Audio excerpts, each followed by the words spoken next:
नमस्कार दोस्तों, Lakhan horror story channel पर आपका स्वागत है। आप सुन रहे हैं हॉरर कहानी, वह भी मेरी जुबानी। दोस्तों, आज की हमारी कहानी शमशान घाट में चलती चिता चीख पड़ी। वीडियो में अंत तक बने रहें, सुनकर आप लोगों का कलेजा कांप जाएगा। ये कहानी के पॉइंट ऑफ व्यू से सुनते हैं, लेकिन कहानी को शुरू करने से पहले जैसा कि मैं आप लोगों से हमेशा कहता हूँ कि वैसे तो आप लोगों ने बहुत सी हॉरर कहानियाँ सुनी होंगी, लेकिन मुझे पूरी उम्मीद है कि आज की हमारी यह कहानी सुनकर आपको सच में डर का एहसास होने वाला है।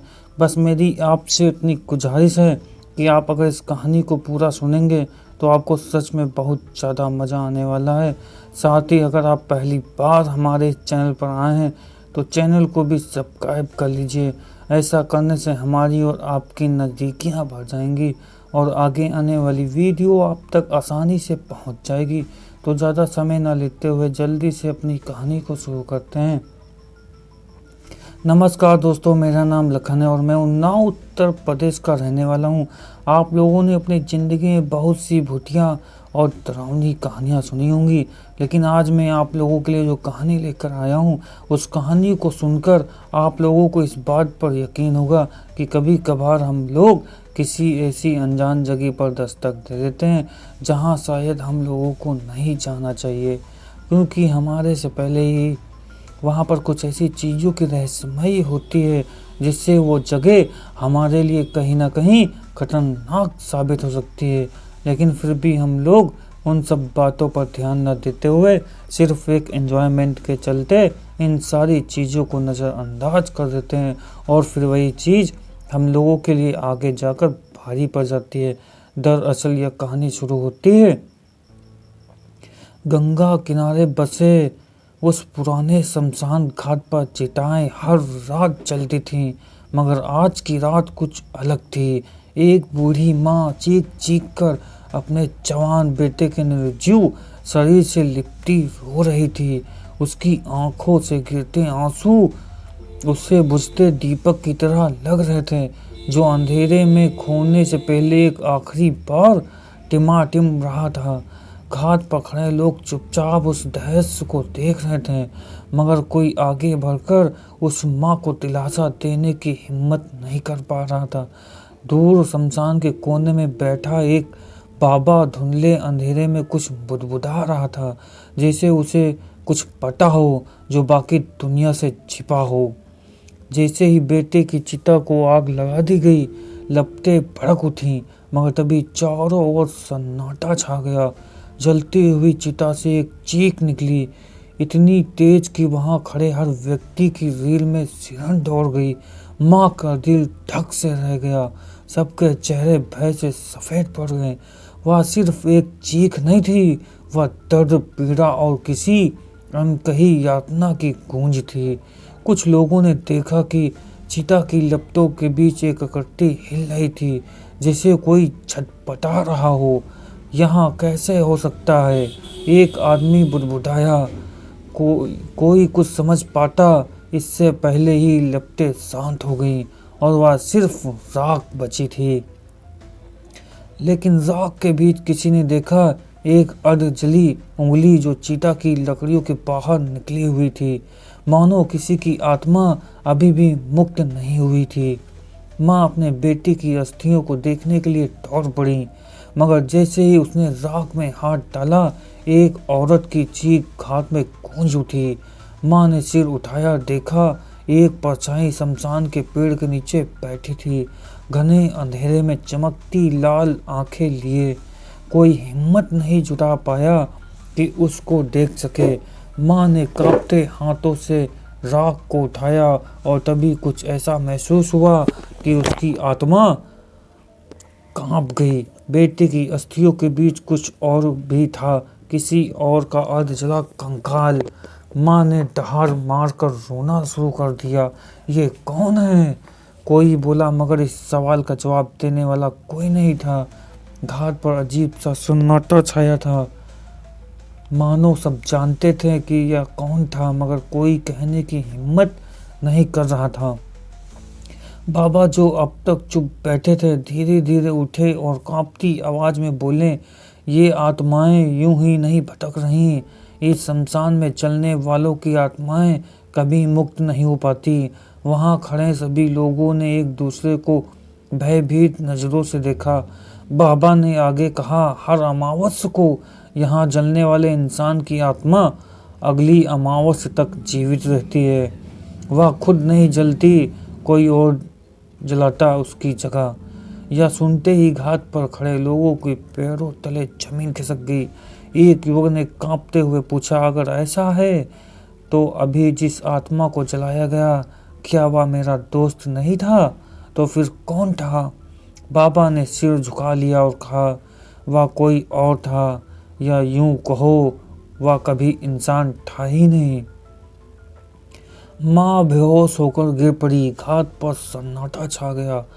लेकिन तभी चिता की बुझी हुई राख में हलचल हुई। सभी की नजरें उस जगह पर टिक गईं। राख के बीच के एक अर्ध जला पत्र पड़ा था, जिस पर अब भी कुछ शब्द पढ़े जा सकते थे। अगली अमावस्या को कोई और चलेगा, मगर इस बार वह खुद आएगा। सबकी सांसें थम गईं। बाबा ने झुककर पत्र उठाया। उसे पढ़ते ही उनकी आंखों में भय से फटी की फटी रह गई। उन्होंने हड़बड़ाकर चारों ओर देखा और बुड़बुड़ाया, हमें यहाँ से अभी भागना होगा, इससे पहले कि वह वापस आ जाए।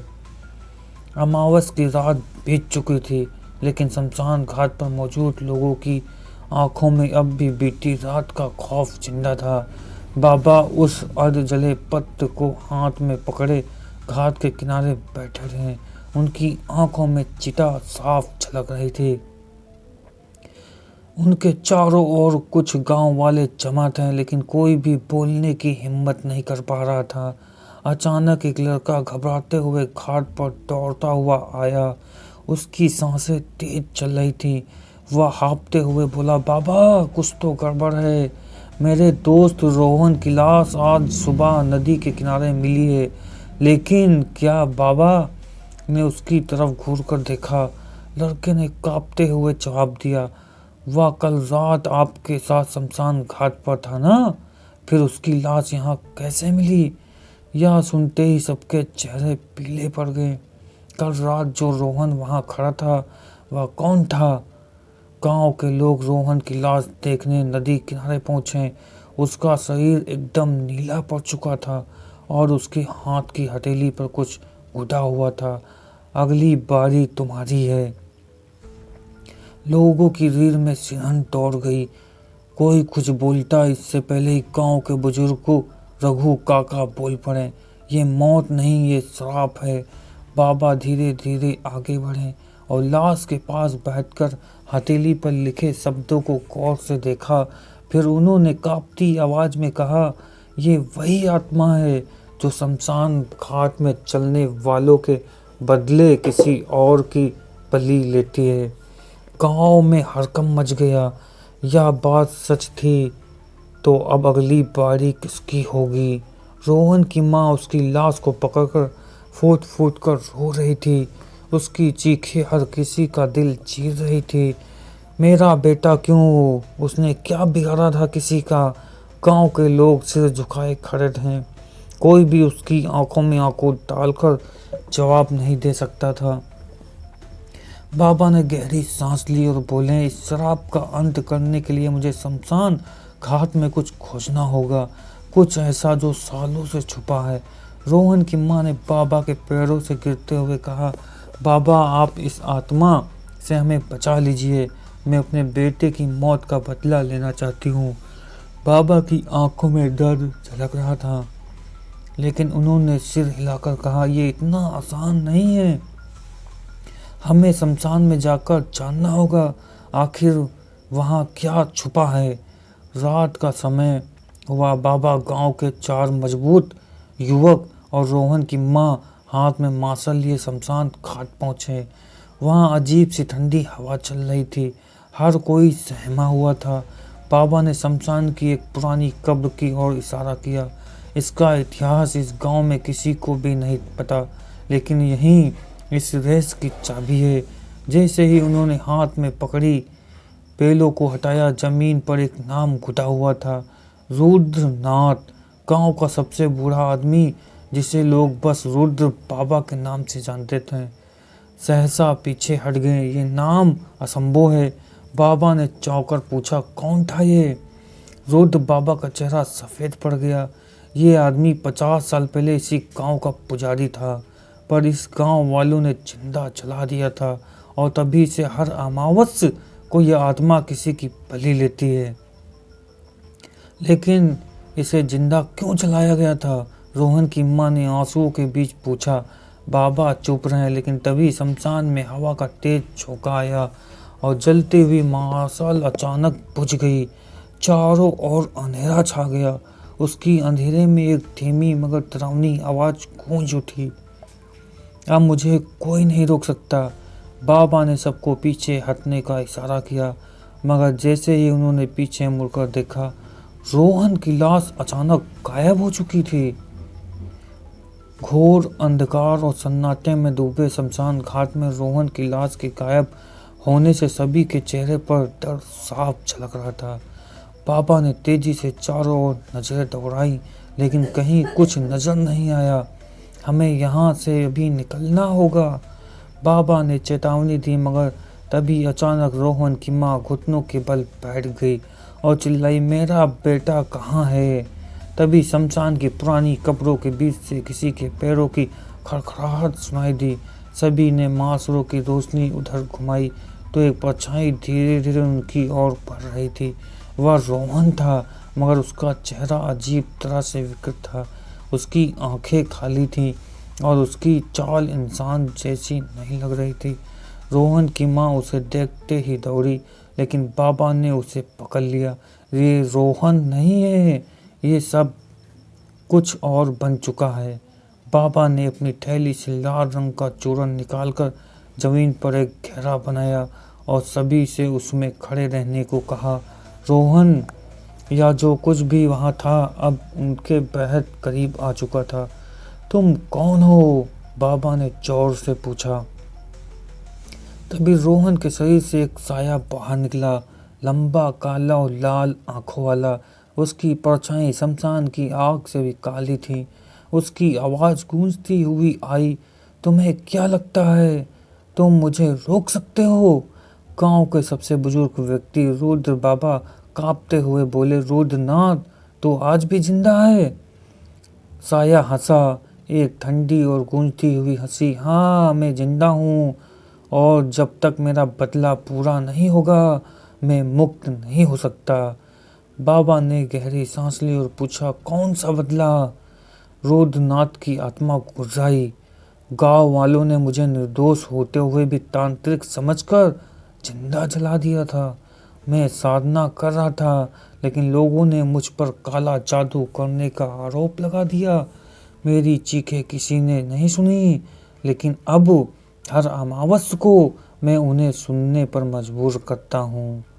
गांव वालों की आंखों में आंसू आ गए। वे अपराध बोध में डूब गए। उनके पूर्वजों ने एक निर्दोष को इतना भयानक अंत दिया।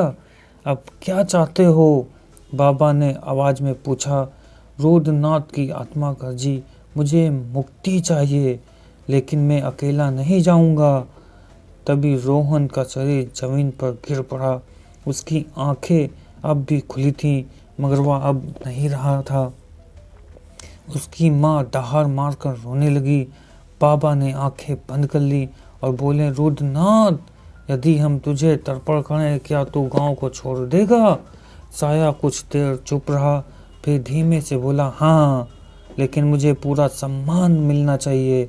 मेरी अस्थियों को गंगा में प्रवाहित करो और मेरे नाम का स्मारक बनवाओ। गांव वालों ने मिलकर अगले दिन शमशान की उस पुरानी कब्र को खोदा। वहां सचमुच एक कंकाल निकला, जिसे विधि पूर्वक गंगा में प्रवाहित किया गया। गांव के चौपाल में एक स्मारक बनाया गया, जिस पर लिखा गया, रुद्रनाथ एक निर्दोष जिसने अन्याय सहा, लेकिन अब मुक्त है। जैसे ही अस्थियां जल में विलीन हुई, शमशान घाट में एक शांति सी महसूस हुई।